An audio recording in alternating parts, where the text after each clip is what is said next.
Hello everyone, मैं शुभा शर्मा स्वागत करती हूँ आप सभी लोगों का आपके अपने चैनल जीएस बाय शुभा में। तो कैसे आप सभी लोग? मैं आशा करती हूँ आप सब लोग बहुत ही अच्छे होंगे, एकदम स्वस्थ होंगे। तो चलिए अब आज की जो हमारी ज्योग्राफी की क्लास है अब हम उस पर आते हैं। सो गाइस, जैसे कि आप लोगों को पता ही है, ज्योग्राफी में जो हम पढ़ रहे हैं, हम वर्ल्ड ज्योग्राफी के बारे में पढ़ रहे हैं। और वर्ल्ड ज्योग्राफी में भी जो हमारा टॉपिक चल रहा है, हम उसको किस नाम से जानते हैं? लिथोस्फीयर या फिर स्थलमंडल। तो हम स्थलमंडल के बारे में पढ़ रहे हैं। स्थलमंडल में भी हम भूकंप के बारे में पढ़ रहे थे। तो लास्ट क्लास में हमने ये जान लिया था कि भूकंप की जो तरंगें होती हैं वो 3 तरीके की होती है, पी, एस और एल। ठीक है, तो ये हमने इनके बारे में जान लिया था, तीनों वेव्स के बारे में। अब जो उसके आगे का है अब हम वो पढ़ते हैं। चलिए, तो उसके बाद क्या है? उसके बाद का जो पॉइंट आता है वो क्या आता है? वो ये बताता है कि भूकंप तरंगों को सिस्मोग्राफ नामक यंत्र द्वारा भूकंप तरंगों को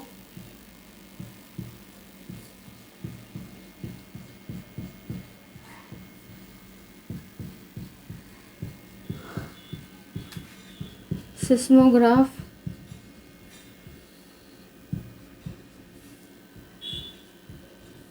नामक यंत्र द्वारा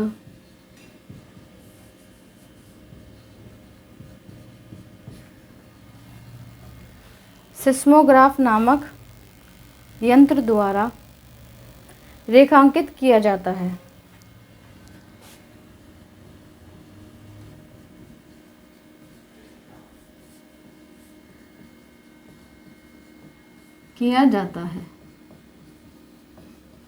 ठीक है, चलिए आगे क्या है? आगे है कि इससे इनके व्यवहार के संबंध में निम्न तथ्य निकलते हैं। इससे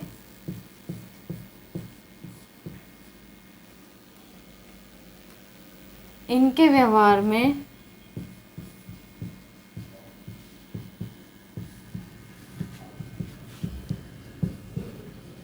निम्न तथ्य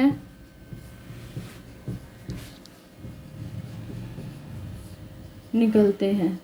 कौन से तथ्य निकलते हैं अब हम उनको जानते हैं। तो पहला पॉइंट क्या है? तो पहला जो पॉइंट है वो क्या होता है? ए डाल लो। हाँ, ए डाल लो। चलो, तो पॉइंट नंबर ए क्या है कि सभी भूकंपीय तरंगों का वेग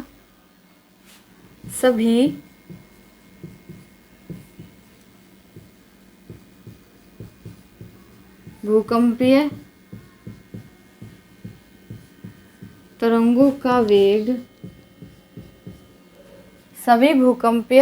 का वेग अधिक घनत्व वाले पदार्थों में से अधिक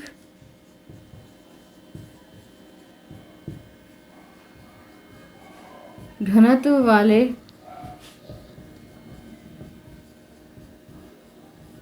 पदार्थों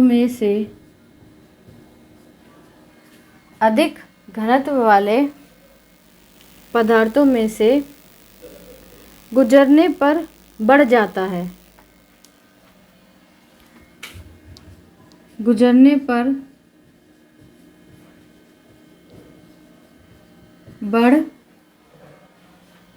है। तथा कम घनत्व वाले पदार्थों में से गुजरने पर घट जाता है।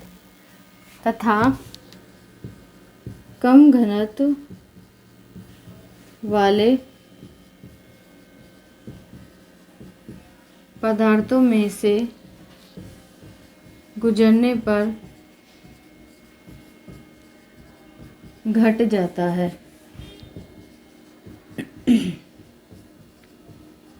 तो पहले ये समझो, फिर उसके बाद अगला पॉइंट समझाऊंगी।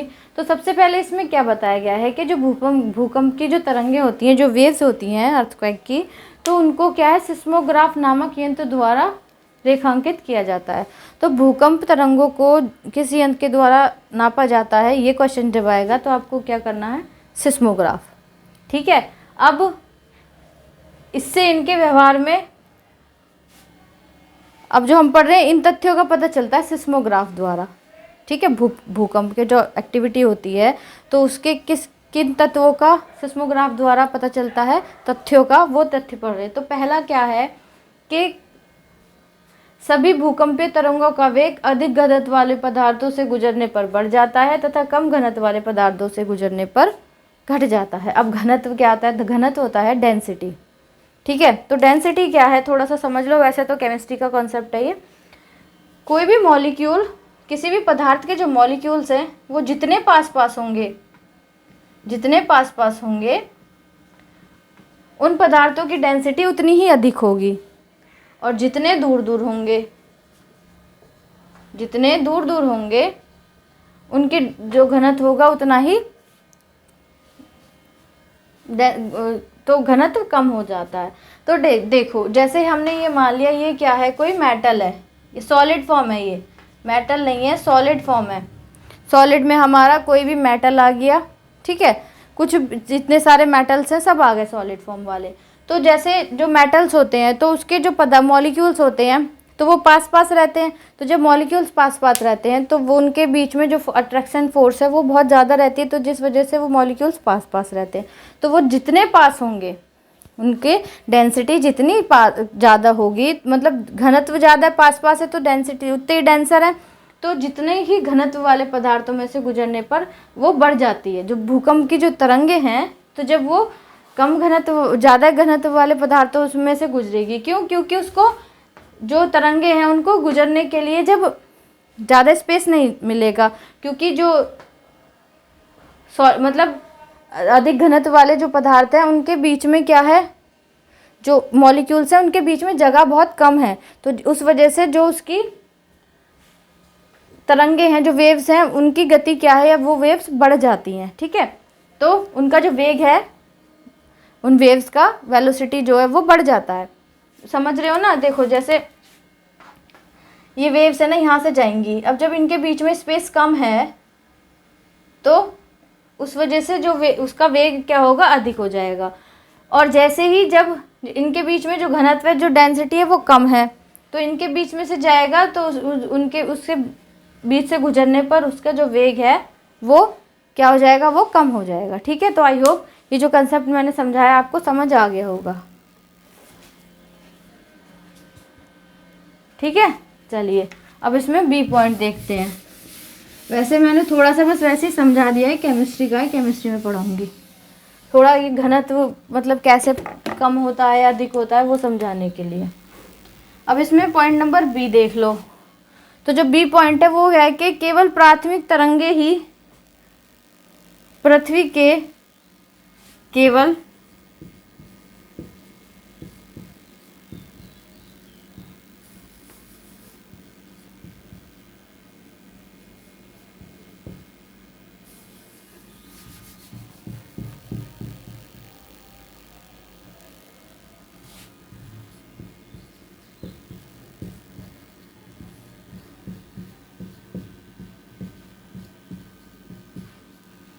प्राथमिक तरंगे ही पृथ्वी के केंद्रीय भाग से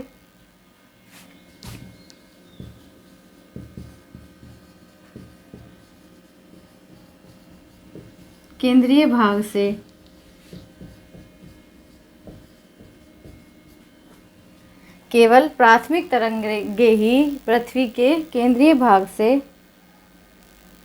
गुजर सकती हैं, परंतु वहाँ पर गुजर सकती हैं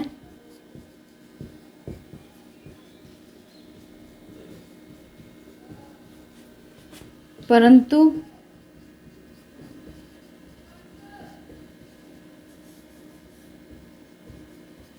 वहाँ पर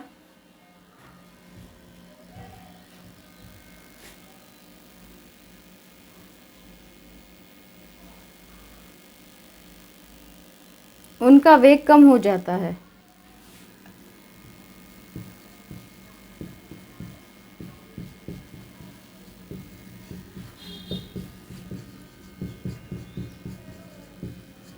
देखो जो प्राइमरी वेव्स होती हैं, ठीक है, जिनको हम पी वेव्स बोलते हैं, तो वो ही क्या है, जो हमारी अर्थ है पृथ्वी के केंद्रीय भाग से गुजर सकती हैं।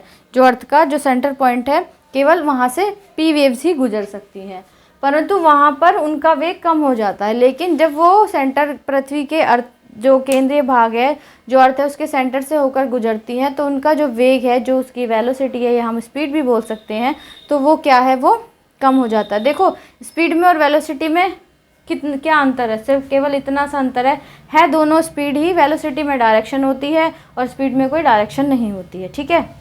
तो जो वेग है वो वेक्टर क्वांटिटी है मतलब, और जो स्पीड है वो स्केलर क्वांटिटी है, ठीक है। तो ये सब फिजिक्स में आएगा।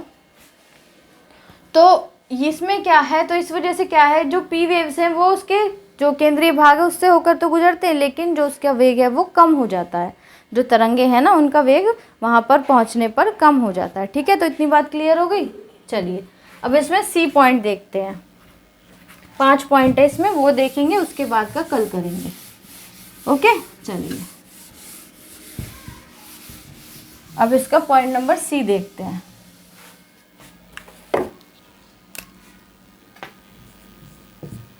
तो जो सी पॉइंट है वो क्या बता रहा है कि गौण तरंगे द्रव पदार्थों में से नहीं गुजर सकती। जो गौण तरंगे हैं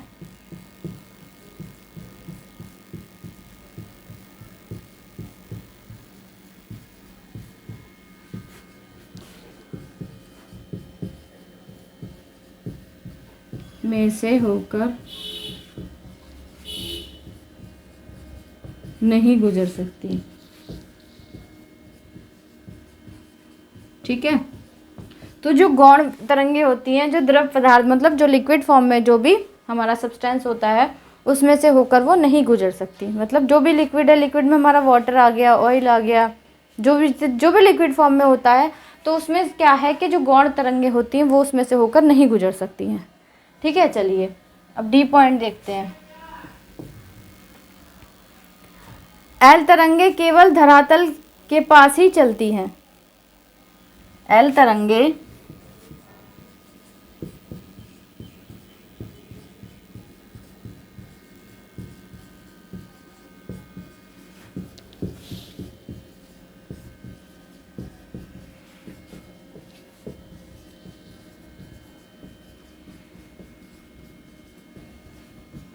तो जो एल वेव्स होती हैं, ठीक है, तो वो केवल कहाँ किसके पास चलती हैं, जो धरातल है, धरती का जो तल है, केवल उसके पास ही चलती हैं। वो हमने कल भी पढ़ा था जब हमने एल वेव्स पढ़ी थी, ठीक है। अब लास्ट पॉइंट क्या है, लास्ट पॉइंट है विभिन्न माध्यमों में से गुजरते समय विभिन्न माध्यमों में से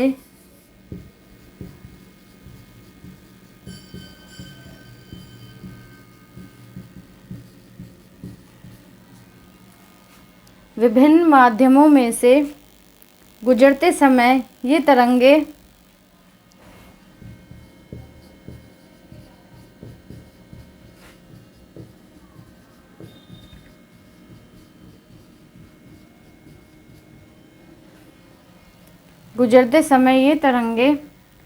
परावर्तित तथा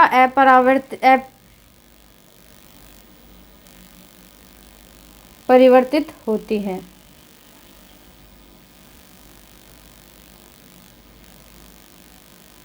ये तरंगे परावर्तित तथा अपरावर्तित होती हैं।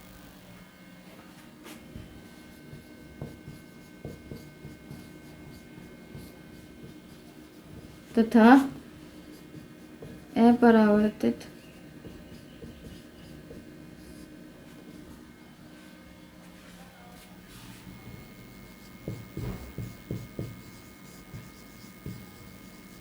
होती हैं, ठीक है। तो चलिए जो ई पॉइंट है वो क्या बता रहा है कि जो विभिन्न माध्यमों में से अलग अलग जो मीडियम होते हैं उनमें से गुजरते समय जब ये वेव्स गुजरती हैं तो तरंगे जो हैं परावर्तित तथा अपरावर्तित होती हैं। मतलब बहुत बार ऐसा है वो तरंगे परावर्तित भी हो जाती है, बहुत बार ऐसा है वो तरंगे परावर्तित नहीं हो जाती। तो ये 5 चीज़ें जो हैं हमको किससे पता चल रही हैं, जो भूकंप की जो तरंगे हैं उनको रेखांकित करने वाला जो यंत्र है जिसको हम सिस्मोग्राफ बोलते हैं, तो उसके द्वारा हमें इन बातों का पता चल रहा है। तो हम कह सकते हैं कि भूकंप की जो तरंगें मापी जाती हैं तो उनको किसके द्वारा नापा जाता है, सिस्मोग्राफ द्वारा। और उसमें क्या क्या चीज़ें नापी जाती हैं, मतलब किन किन बातों का पता चलता है, तो हमने 5 पॉइंट वो ये पढ़ लिए हैं। ठीक है, तो अभी हम केंद्र और अभिकेंद्र इन सब के बारे में भी पढ़ेंगे, ये क्या होता है। तो ऐसा करते हैं, वो हम अगली क्लास में कर लेंगे। ठीक है, तो आज की क्लास इतनी ही रखते हैं। क्लास धीरे धीरे इसलिए करा रही हूँ, ज़्यादा बड़ी क्लास इसलिए नहीं करा रही क्योंकि छोटे छोटे जो टॉपिक्स हैं ना, ये समझ में आने बहुत ज़रूरी हैं। ज्योग्राफी एक ऐसा सब्जेक्ट है, अगर आपको पहले से चीज़ें क्लियर हो रही हैं तो आगे तक आपको सारी चीज़ें क्लियर होती चली जाएंगी। अगर आप पहली क्लियर नहीं कर पा रहे तो आगे की भी आपको क्लियर नहीं होने की। तो इसीलिए मैं ज़्यादा बड़ी क्लास नहीं करवा रही हूँ। तो केवल मैंने आज ये 5 पॉइंट बताए हैं और ये बताया है कि इसको सिस्मोग्राफ द्वारा मापा जाता है। सिस्मोग्राफ द्वारा मापा भी जाता है। तो जब हम सिस्मोग्राफ से उसको मापते हैं तो हमको किन बातों का पता चलता है, तो इन बातों का हमको पता चलता है। ठीक है, तो जब आप इसको 1-2 बार पढ़ लोगे तो आपको अच्छे तरीके से समझ आ जाएगा। बाकी जो आगे का है वो हम अगली क्लास में कर लेंगे। तो आज की क्लास आपको कैसी लगी है आप प्लीज़ कमेंट में ज़रूर बताइएगा। अगर समझ आई है, अच्छी लगी है तो प्लीज़ लाइक भी ज़रूर कीजिएगा और आपके जो साथी हैं उन तक भी इस क्लास को और इस चैनल के लिंक को शेयर कीजिएगा ताकि ज़्यादा से ज़्यादा लोग हमारे इस चैनल के साथ जुड़ सकें और डिटेल में जीएस पढ़ सकें। अगर आपका कोई भी सजेशन है तो आप प्लीज़ कमेंट में ज़रूर बताइएगा, मैं उसको ज़रूर फॉलो करूँगी। ठीक है, बुरा हो अच्छा हो जैसा भी हो आप प्लीज़ ज़रूर बताइएगा। अगर आप इस चैनल पर नए हैं, इस वीडियो को पहली बार देख रहे हैं तो वीडियो को लाइक करने के बाद चैनल को सब्सक्राइब ज़रूर करिएगा और बेल आइकन को भी प्रेस कीजिएगा। क्योंकि जो क्लासेस होती हैं ये रिकॉर्डेड होती हैं, तो जब मैं क्लास अपलोड करूँ तो आप लोगों तक नोटिफिकेशन आ जाए और आप लोग अपनी पढ़ाई को कंटिन्यू करते रहें। पहले तो मैं दोपहर के टाइम क्लास डालती थी, लेकिन अब से जो क्लास है वो मैं शाम को लगभग 7 बजे के बाद अपलोड करती हूँ। ठीक है, तो जिससे कि जो रात को पढ़ने वाले स्टूडेंट्स हैं वो रात में अपनी मतलब ज़्यादातर तो अब गर्मी का टाइम है तो सब रात में ही पढ़ते हैं, तो इसलिए मैंने उनको रात में अपलोड करना स्टार्ट कर दिया। तो आज के लिए इतना ही है, अब मिलते हैं कल की क्लास में। तब तक के लिए थैंक यू वेरी मच।